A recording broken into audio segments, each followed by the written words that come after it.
Hey everybody, welcome to Leon's Chainsaw Parts and Repair. It's not abnormal for me to go a week without posting a new chainsaw video, but 2 weeks is a little bit more. So there's a good reason for that. I've been buried in a home improvement project. Those of you guys that are on House of Homelight know that I've been working on some hardwood floors, just shy of 600 square feet. I think I calced it out at, I don't know, 570 or something like that. We bought 600.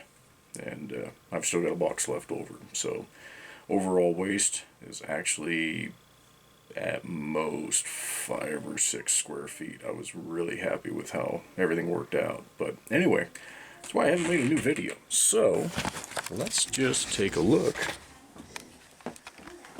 at this. My wife and I wanted to do this 16 years ago when we moved in. So carpet has been pulled from the living room. This is an informal dining area. Another shot of the living room. Haven't done the base molding yet.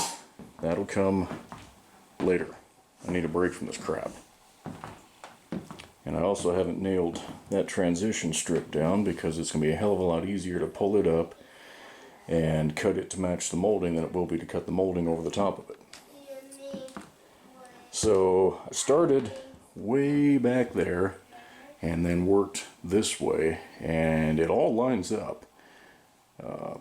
This wall was a little bit of a challenge, but I ended up setting the laser line out, and from back at the edge of the wall here, shooting down the hallway on the, I think I used the seam between the second and third board, is only a variation of about a 1/16 of an inch, which I am more than willing to accept. Decided to cut the wood around the jambs, and the molding got cut up this molding here, but the jambs, the wood is sectioned around. Some seams are better, you know, that's a little more gap than I was hoping for, but I can fill that with caulking. The only place I had a real problem is the bathroom here. They set this strip way too far back. The carpet was coming in too far, and I'm either going to have to trim the door in order to use transition right here or something. I think I'm gonna try angling that piece and seeing if I can finagle some molding in there. I don't know. Whatever. This room we did in hardwood, oh geez. It's been close to a decade ago, and so we matched this up. Whatever my choice of distance away from the wall and then other variables, I ended up with about a 1/4 inch gap here at the doorway, but I can totally live with that. It never was my intention to match this up perfectly. So anyhow, I'm pretty stoked. But let's go out to the garage and we'll talk about what we like to talk about, some saws. Because even though I haven't been working on anything, certainly have gotten a few in. So, I got this XL102 automatic, I don't know, 2-3 months ago. And I was intending to repaint it, but the only available decals out there are around 50 bucks a set. I may still do something, we'll see. But somebody has given this a rough repaint, and when I say rough, I do mean rough. You can see that they didn't take the oiler out. This plate got all jacked up, the grommets painted. Hell, the oil cap is painted. I can't live with that. That offends my sensibilities a little too much there. Plus, I don't think a vinyl or rubber wrapped handlebar was an option on these saws. So, like I say, a few things have been changed, and that paint job just blows me away. I can't do it. So I got another one in. Now this one was sold to me as locked up.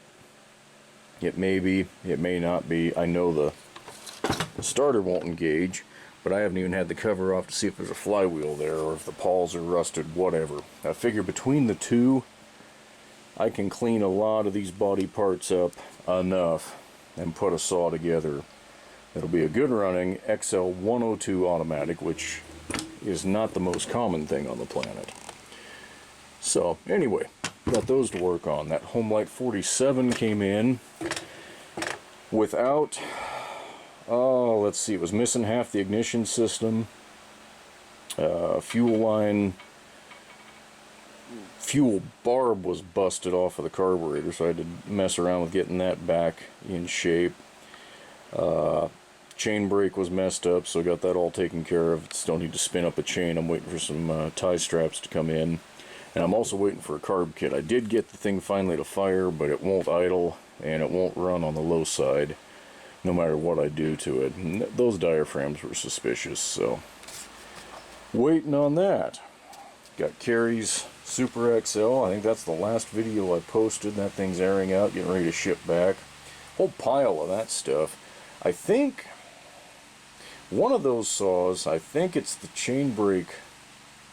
No. No. The one with the bar and chain is about ready for me to, if it'll fire up again, it's been sitting there for about 2 months. If it fires and runs like it should, it'll be ready to sell. And the little XL is one that I just need to work on. I think the chain brake one has some carburetor issues. But anyway.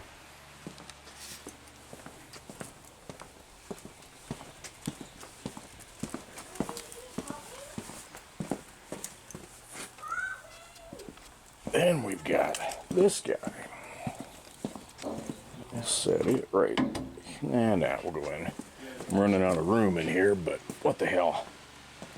This C52 is from a customer of mine, Ben. I did the 750 for him that was his dad's. And he's been having a few things going on in his world that just, he's not wanting to crank these big saws over anymore. Totally get it. Well, I didn't have a C52, and looks like this one's been repainted as well. Fairly good job. There's a few parts on here that I need to clean up, but all things considered, I think if I get a full decal kit on it, I'll be pretty happy with it. What I didn't know I was getting was a drive case cover that had already been modified for a bow bar. Now, I had no clue about that, or I didn't pay attention, let's put it that way. I had this crummy old bow sitting around that I got from Bend, oh geez, about a year ago, and I mean, this thing is pitted and rusty and nasty.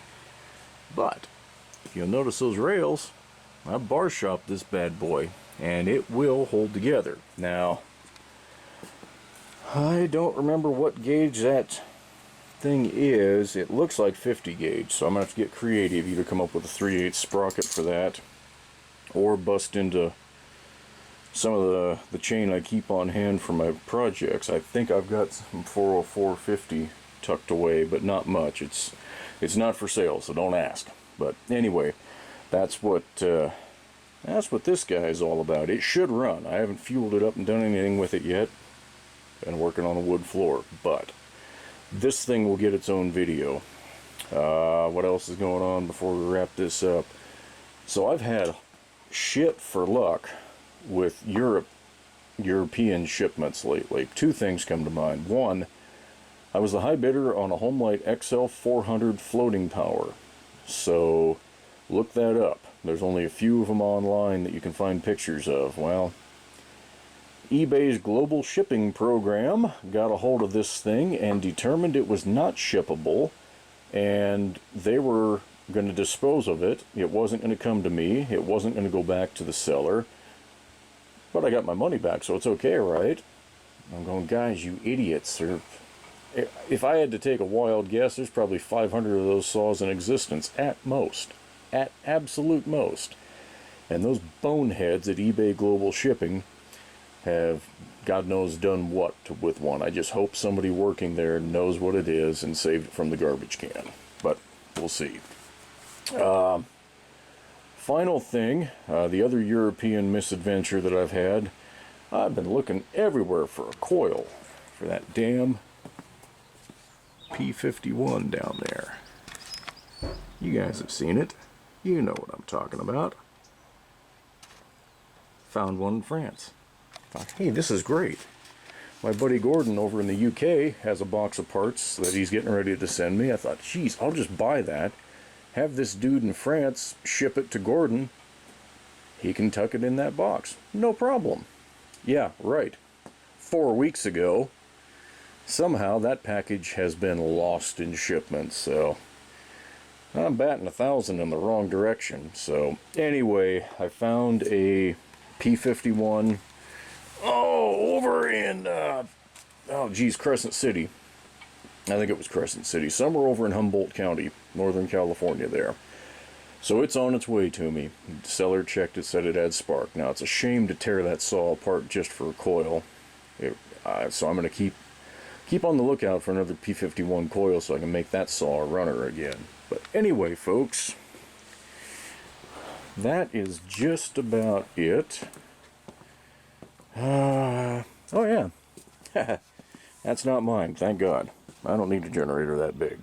But my buddy Jim does. And that thing, it's a Yamaha engine, and that carburetor won't quit flooding. I put a new float, a new needle. I'm going to put a new, there's a little wire attachment that attaches the needle to that nylon float. If that doesn't do it, it's going to be carb time on this, because the float's not adjustable. Again, it's nylon, you can't bend it. So anyway, more parts. I don't have the good sense that God gave a pissant, so I keep buying parts. We got a bunch of stuff here. Well, that's books out of the kids' room, but the rest of this is more parts.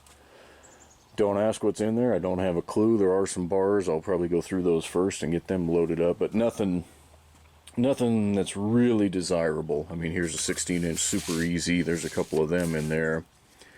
There's some 16-inch gas welded hard tip bars. That one's labeled for the Super Easy and 150. There's some Super XL ones in there. Like I say, none of the real desirable stuff. Nothing of any length. So, 16-inch UXL mount bar for, again, Super XL and all of those. But anyhow, before I cause an avalanche, I'm going to wrap this video up. Next time I come on air, we'll have something torn apart on the bench, and we'll be doing something productive.